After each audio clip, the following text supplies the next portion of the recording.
from all around the world. Nice to see. Okay, so hello and everybody, welcome. My name is Carl Landegren and I am here together with two of my colleagues. And I'm Lina Landgren. And we'll be giving the first part of this two-part session. There's some room in the end after both parts, right before the total session ends, where we can answer some of your questions. So if you have something that is unclear or something you want us to explain further or discuss, it's possible to post some questions and we'll see if we can pick some of them up. We'll try in the first part here to share our experience from 3 regions in the southeast part of Sweden that over the last decades have developed a strong system of collaboration. We are independent systems that have chosen to increase our collaboration over the years. We'll try to share some of these learnings with you, what we have done on a systems level and how this has helped us to deliver good care and healthcare to the people who live in our region. In doing so, we hope to be able to create some room for you to discuss in smaller groups and learn from each other what is relevant in your own roles and in your own systems. Just before we go into this, I'd like to share a short video of Anna, a patient in our system, giving her view on what is good healthcare to her. So if we can please have the first video with Anna.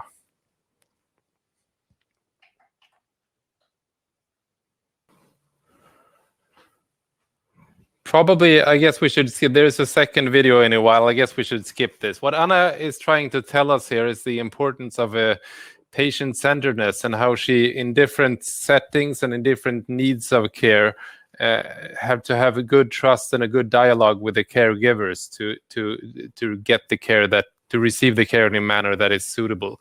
So we can probably try and share the links in the chat box later. So it's possible for you to watch them. So I think same way as it is crucial that we have this patient-centeredness and trust in the when we meet our patients, it's also crucial that we are able to establish that between leaders and people, professionals and people working within the systems.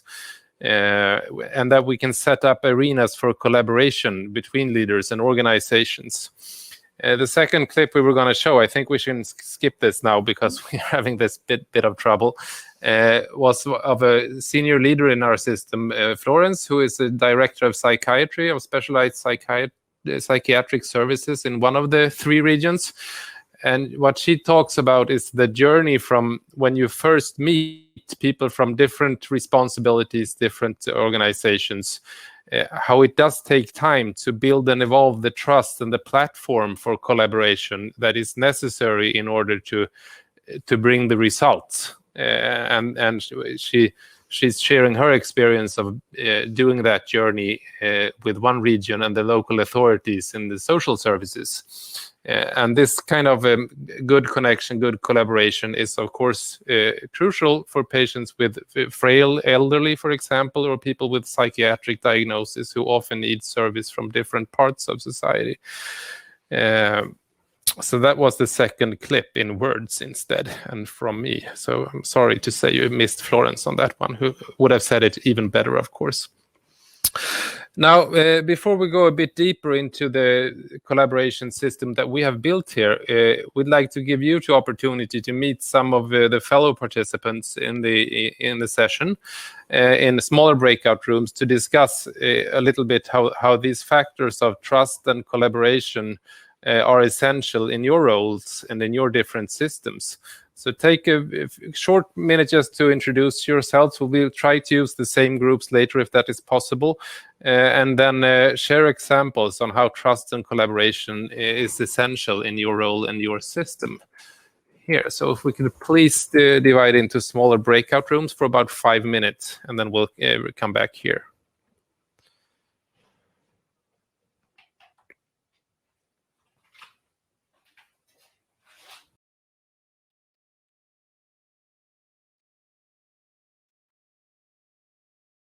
come back and we see that there were several that didn't have anyone to speak with in their rooms, and we are sorry for that and hope that you will take the conversation with you at home, where you will have a lot of colleagues to talk to.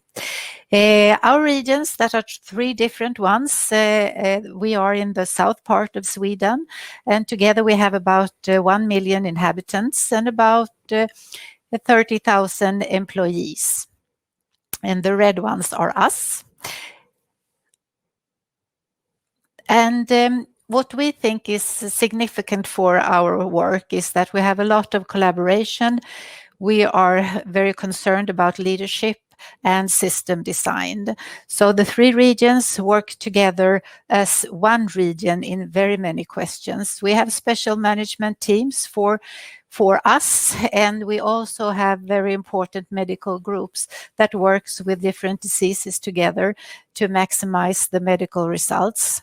During recent years, we have also started groups in IT and digitalization that will help us to collaborate even better and give better services to the patients. We have leader programs that we are using together to get the collaboration and learning to know each other in the different systems. And we have a lot of more things that we can share later. And yearly, Sweden have results looking at medical results, cost efficiency, accessibility, and our regions are always coming out very well in these results. And we are doing like this when we win. And there has been, during these years, 48 possible medals to win. And in our region, we have been taking 34 of them. And that's not just by coincidence, as you understand. It is the robust system that we have where we collaborate among our results. And when we look at our strategies, we can see this is strategies from our three counties, and it's all about that. I think it's extremely important in these days with the pandemic. How do you work with your daily life? How do you really have the item of schools and working places and so on, and now to keep distance and not be too close to each other? At the same time, how do you support the people to take care of themselves? Because it's so important that you can have a good control of your chronic disease and don't need the hospitals for the moment. And I think that's actually important every time. And I also think that when you look at the primary care, how that works in a good way, and the specialty care, of course, and you see that we all are aiming for the health. So I would ask my colleague here, Lena, you are responsible for the university, the region with the university. How do you think, is it important to work with the whole system then, with the health also? And do we have some help that to work together with our regions? It's very important. A university hospital usually specializes in very specialized small things. Very important, of course, but it's the whole system and the population that's really important to make good success for the population's health. And then we have had a lot of help from the big system that we have together with different groups looking at different results to feed the university. And we also have a lot of research going on around the health promotion, for instance. And Carl, why do you think that we're doing this? What is the most important things to do this good, both clinical results and according to access and so on? Well, I think sharing common goals is very important, and I think to truly share common goals, you have to build this, as we have been trying to show. It does take time to achieve the sufficient level of trust to be able to to focus on common goals. And this is true for leaders on a strategic level, like the three of us, and the overlying strategies, which we have some pictures of there. And it's as true for the clinical groups to set goals for the specific clinical areas, and also the health areas, and all the levels we have collaboration in. And I was also thinking about, we had a story here from the patient. Do you, Lina, think that has have that moved us in a way, or what do you think about this involvement of the patients? That has been some radical change during the years, where we used to be more instrumental working in healthcare. But now I think that both new legislation in Sweden, but also the awareness of patient involvement is very important and has been proven to give better results for the care. And I think this is so how we are challenged about. So isn't it good with competition, Kalle, to really do these results? Should we go more for competition? Well, I think there is a certain element of competition on the national level, and also within our system between the different groups. But I think the awareness of the fact that to achieve the best results, one is not enough, and you can't just compete yourself into the best results. You have to collaborate. It's if you measure the true results, the effects on the health of the people in the regions and the patients in the healthcare system, you can't actually achieve the best results based on competition alone. And this awareness that collaboration is crucial to make good results, I think, is increasing. And yeah. I think this is very interesting. I think that we will now ask you to think about, Deming says that you can make the system quite small, and you can do it as big as the whole country in Japan, and it becomes much more complex, but the benefits will be much more, can be much bigger. So we will ask you to ask, and before we end here, we will send you out in the breakout rooms again to ask you to, how do you work in your system with patient involvement, clinical results, systematic improvement, and leadership development? How big is your system? And do you cooperate with others? And what do you gain from that? So we break out and let you do that for 5 minutes, and then we will handle over to our partners in Stockholm. So now out in the breakout rooms. And use the chat. Yes.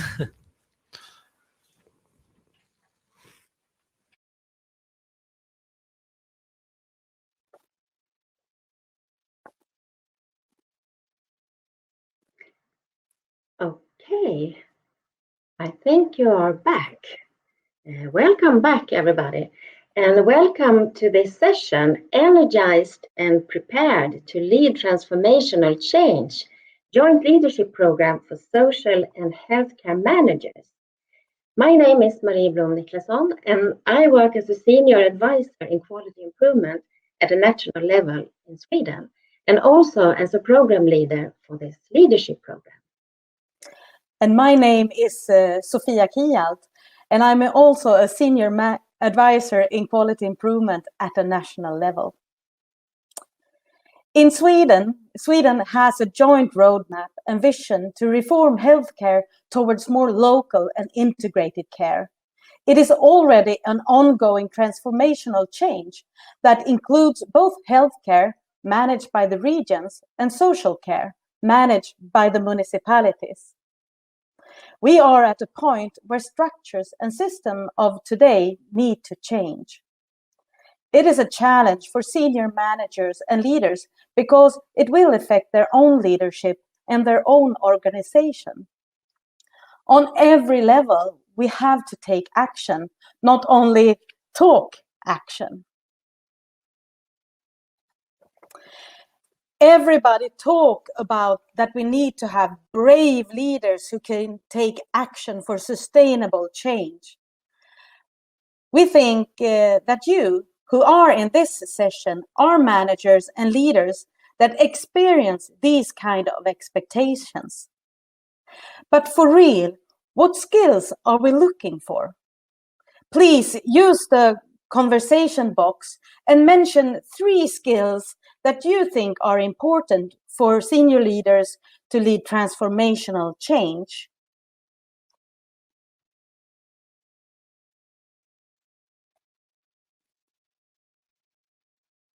And while you are writing, yes, we think a lot of senior manager and leader feel these high expectations. And if you're curious and go to science and research, it does says a lot about the importance of brave leaders that can take actions for change, but not often answer what that means in the everyday leadership and how you practice to be such leader. Sophia and I thought a lot of this question. Is there really a problem? Or is it already clear for senior managers how to make this transformation happen? But when we opened up the program, we got an unexpected, huge response from senior leaders who wanted to participate. So it seems to be important. We can see that you are writing a lot of important skills in the chat forum, and we agree completely with you. When we were to start the leadership program, we gathered our own experience of leading large-scale change and theories of change to create the learning outcomes around important skills. These were then adapted and refined through discussions with improvement researchers, patients, people with improvement experience, and also with the participants in the program. So let's have a look. I can lead large-scale change in complex systems. I have a network which gives me support, strength, and inspiration. I have methods and tools to use in the transformation. I involve the public in the transformation, and we make it happen together. I am a person who influences others. I know who the other important key persons are in my context. I am committed and going to hold on and hold out. And these were the goals of the leadership program, and we also use them as a guide to design the content. And which of these skills do you think is most challenging for senior managers? And why? Let's have a short dialogue. I think we have 7 minutes for this. And please take a photo of this slide, just as a reminder in the breakout room. So you're welcome out to the breakout rooms to discuss which of these skills is the most challenging for senior managers and why.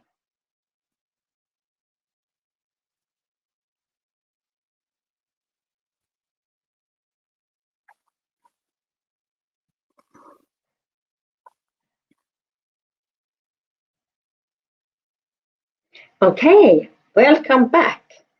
We are so curious now, so please write in the conversation box. What do you think is the most challenging skill for a senior manager?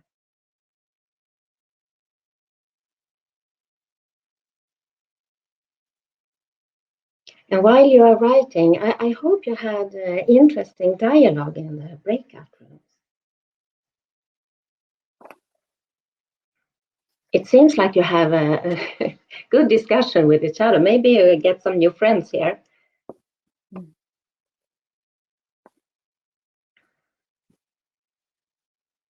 What do you think is the most challenging for a senior manager? Which of these skills?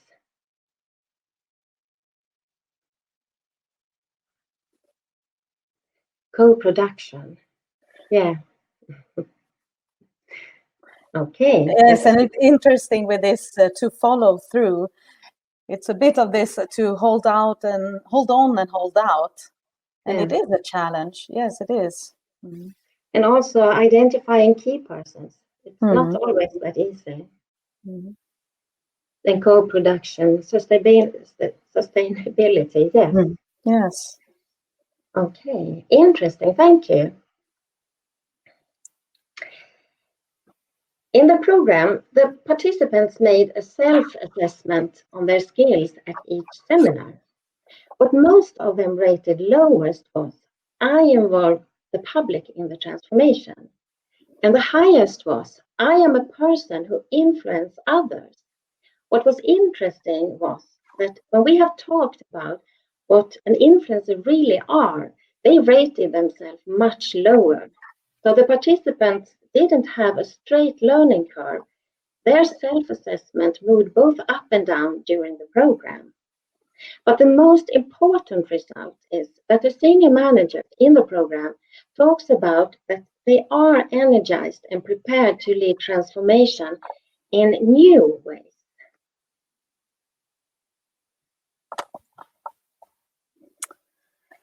We arranged the leadership program during a period of approximately 6 months. It includes 3 two-day seminars and a virtual dialogue around good examples, both from Sweden and internationally, and assignments that participants made up themselves. All through the program, Marie and I had an action-oriented and operational approach.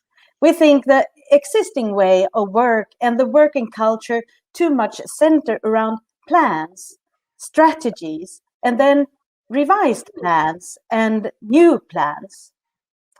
For example, the first seminar, we think leaders do a lot of organizing and preparing for change within the organization.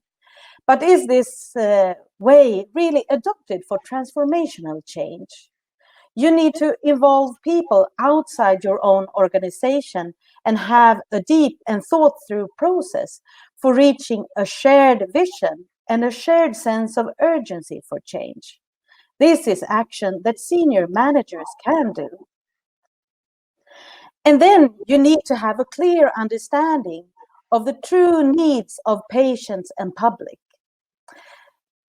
This will open your mind and help you make real transformation. This is also actions senior managers can take. Theories on approaches for managing complex systems were appreciated among the participants. To have a shared vision, use simple rules, and experiment and also arrange a feedback system is some of those approaches. The last seminar focused on to continue and sustain the transformation. Often there is a lot of ongoing change projects or programs where managers are involved in example steering committees. The key is to align all the ongoing projects to the shared vision and build bridges to connect strong networks. For sustained results, the new way of working should also be built into the economic and HR management, as well as in the everyday leadership. This leadership program for senior managers in healthcare and social care continues and have this year become completely digital. And the spring to come, there will be an extended version for politicians from both municipalities and regions. Sophia and I strived to create a safe, curious, and learning environment to help senior managers in social care and healthcare to get insights and to think new thoughts together and build knowledge and skills to lead the transformation. If you are about to start a leadership program, this is what we have learned and want to share with you. Create a safe arena where it's okay to not have all the answers. We also had a non-social media policy. Create an arena of a diverse group of leaders We had directors of primary care from regions, social care from municipalities, hospital directors, directors from economics, improvement, HR, and communications. And encourage participants to get out of their orbit. Stress people to take action. Let go and just do it. Test and learn and try it again and learn from it. And also have fun together. We established improved song lyrics as a method of fast improvement. So the lyrics of the winner of Eurovision Song Contest 1984, Sweden's Diggiloo Diggiley, is now even better.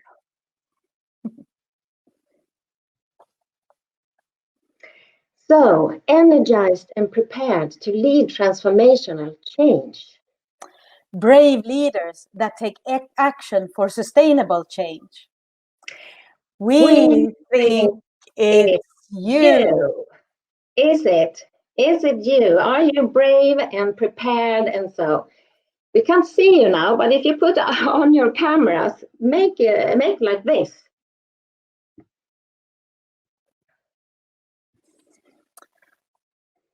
And we will now invite back our colleagues and friends from the southeast part of Sweden that are really good examples of this kind of leadership in practice. Lena and Carl, did you receive any questions or comments from your sessions that you would like to answer? We are following everything here, and I didn't see anything that was just to us. It's really interesting to see, even though we had a lot of technical trouble in the beginning, we must apologize for that, of course. It's interesting to see how some of you obviously have connected over different issues. And it's fantastic to see that even if the form this year is a bit different than usual, it's still possible to connect and do some networking. Because that's one of the most important parts when being on different conferences, that you meet friends and you learn from each other, and to go home and bring that back and see what you could share even after. Very important.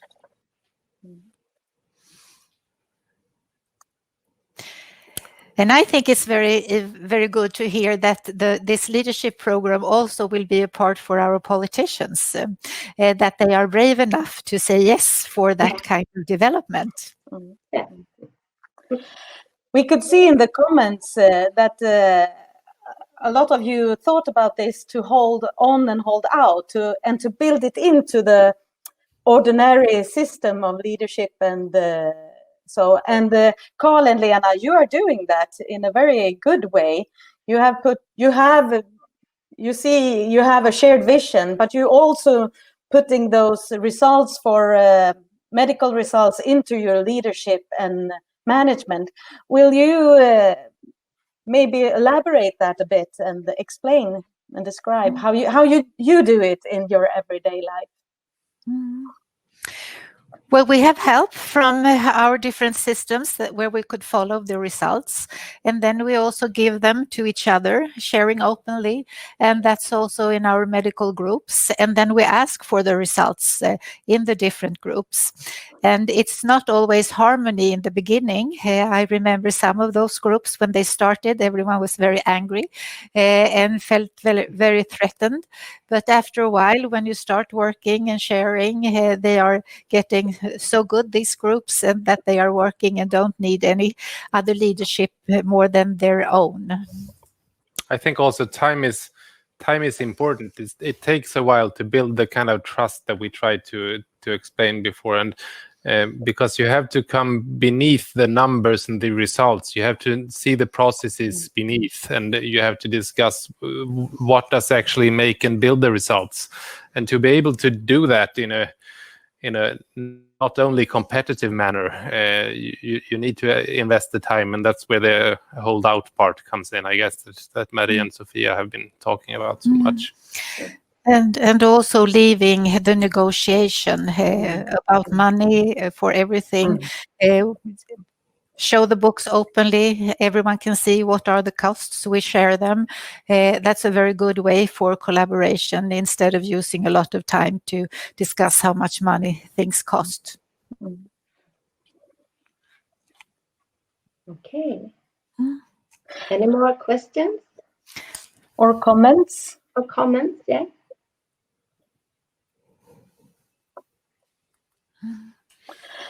What was it? What were you most surprised of when you had that program? What didn't you expect that happened? That's a good question.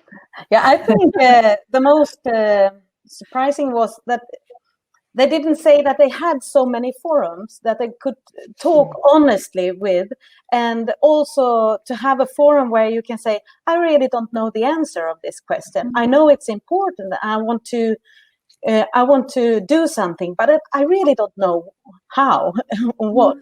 And this safe arena got so appreciated, and we didn't really expect that. That was more like almost like a standard procedure for us, but it was really appreciated, and that they also had a chance to have honest and true dialogues with each other. And even if they were not from the same region in Sweden, and maybe because of that, they got connected and also thought about, who is this person in my context? And so when they came home, they stretched their hands out to the colleague leaders in social care or in primary care or to the hospital.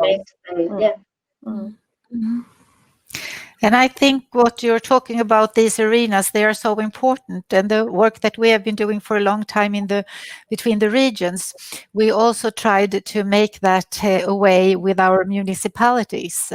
And because we are interdependent, and we need to have these arenas, get to know each other, and then we can accomplish a lot more.